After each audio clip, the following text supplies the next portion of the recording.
प्रकृति का स्वभाव है बदलना। ये एक ऐसी प्रक्रिया है जो लगातार चलती रहती है। कभी ये बदलाव धीरे धीरे होता है तो कभी एकदम अचानक। ये तो इस दुनिया का नियम है। लेकिन कभी कभी प्रकृति का यही बदलाव एक बहुत ही विनाशकारी रूप ले लेता है। तो सवाल ये उठता है कि प्रकृति का ये जो सामान्य सा बदलाव है, ये कब और कैसे एक भयानक आपदा में बदल जाता है।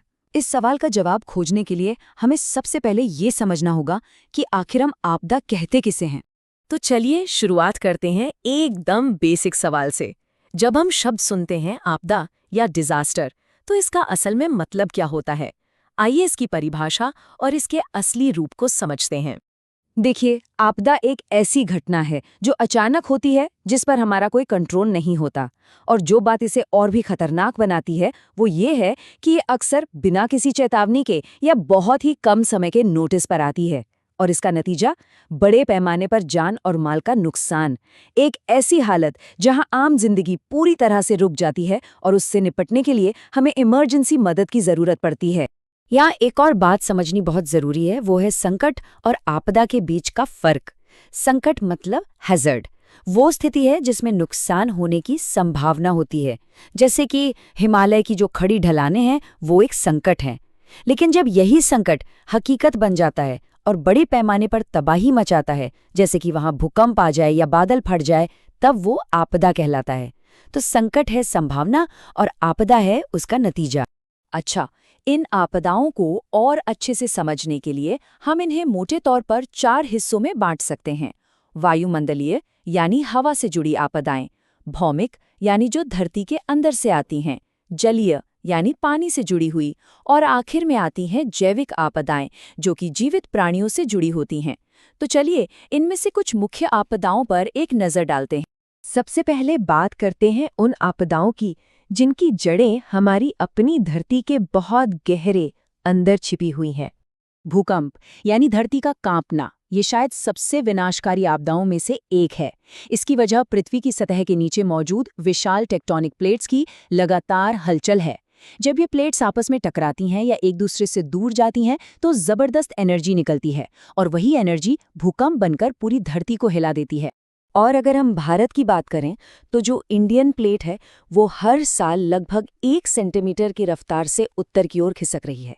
अब ये गति भले ही धीमी लगे, लेकिन इसकी वजह से हिमालय के क्षेत्र में बहुत ज्यादा तनाव इकट्ठा हो रहा है और यही चीज उसे भूकंप के लिए एक हाई रिस्क जोन बनाती है। अब सोचिए, यही भूकंप अगर जमीन के नीचे नहीं बल्कि समंदर की गहराइयों में आ जाए तो तब ये जन्म देता है एक और बड़ी आपदा को, सुनामी।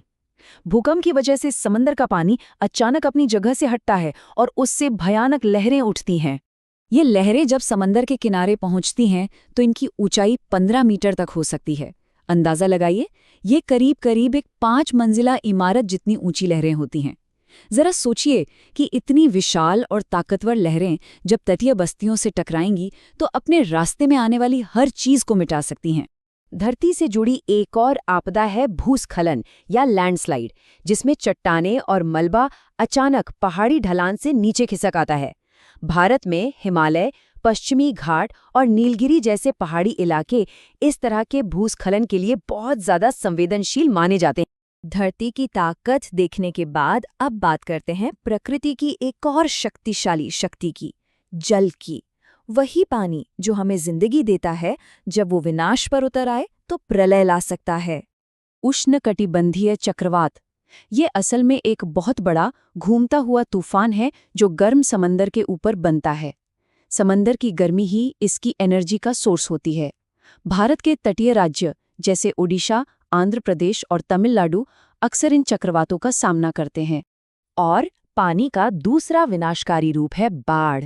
ज्यादातर ये बहुत भारी बारिश की वजह से आती है, लेकिन समस्या तब और भी ज्यादा बढ़ जाती है जब इंसानी गतिविधियां जैसे कि जंगलों की कटारी मिट्टी की पानी सोखने की क्षमता को कम कर देती हैं। इसका नतीजा ये होता है कि नदियां उफान पर आ जाती हैं, जैसा कि हम भारत में असम, बिहार और पश्चिम बंगाल में अक्सर देखते हैं।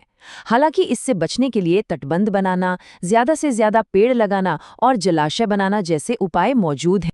तो अब बात करते हैं एक ऐसी आपदा की जो बाढ़ के एकदम उलट है लेकिन उतनी ही विनाशकारी है, सूखा, यानी पानी का पूरी तरह से अभाव। 19%, ये कोई छोटा मोटा आंकड़ा नहीं है। ये भारत के कुल भौगोलिक क्षेत्र का वो हिस्सा है जिसे हर साल सूखे के खतरे का सामना करना पड़ता है। इससे हम अंदाजा लगा सकते हैं कि ये संकट कितना बड़ा और फैला हुआ है। सूखे को हम एक के बाद एक आने वाले 4 स्टेज में समझ सकते हैं। ये एक डोमिनो इफेक्ट की तरह है। सबसे पहले जब बारिश बहुत कम होती है तो उसे कहते हैं मौसम विज्ञान संबंधी सूखा। फिर जब मिट्टी में नमी की कमी हो जाती है तो ये कृषि सूखे का रूप ले लेता है, जिससे फसलें खत्म हो जाती हैं। इसके बाद तालाबों और नदियों का पानी सूखने लगता है, जिसे जलीय सूखा कहते हैं। और आखिर में जब पूरा का पूरा इकोसिस्टम तबाह होने लगता है, पेड़ पौधे मरने लगते हैं, तो वो पारिस्थितिक सूखा कहलाता है। तो हमने समस्या को तो समझ लिया, लेकिन अब सबसे जरूरी सवाल ये है कि इन आपदाओं से निपटा कैसे जाए। इसका जवाब एक अच्छी तरह से प्लान की गई स्ट्रैटेजी में है, जिसे हम आपदा प्रबंधन कहते हैं। ये स्ट्रैटेजी 3 स्टेज में काम करती है। पहला स्टेज है आपदा से पहले, जिसमें हम डेटा इकट्ठा करते हैं, प्रभावित हो सकने वाले इलाकों के नक्शे तैयार करते हैं और लोगों को इसके बारे में जागरूक करते हैं। दूसरा स्टेज है आपदा के दौरान, जिसमें बचाव कार्य, राहत कैंप और जरूरी सामान की सप्लाई शामिल है।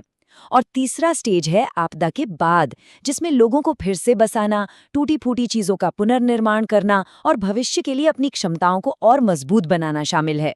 और आखिर में सारी बात आकर आपदा प्रबंधन अधिनियम 2005 की इस एक लाइन पर टिक जाती है: सतर्कता ही सबसे बड़ा बचाव है। क्योंकि अंत में हमारी तैयारी और हमारी जागरूकता ही वो सबसे बड़े हथियार हैं जिनसे हम इन प्राकृतिक आपदाओं के विनाशकारी असर को कम कर सकते हैं। तो इस सारी जानकारी के बाद ये सोचना बहुत ज़रूरी है कि हम अपने लेवल पर, अपने समाजों में इन आपदाओं के लिए खुद को और बेहतर तरीके से कैसे तैयार कर सकते हैं, क्योंकि तैयारी ही सुरक्षा की पहली सीढ़ी है।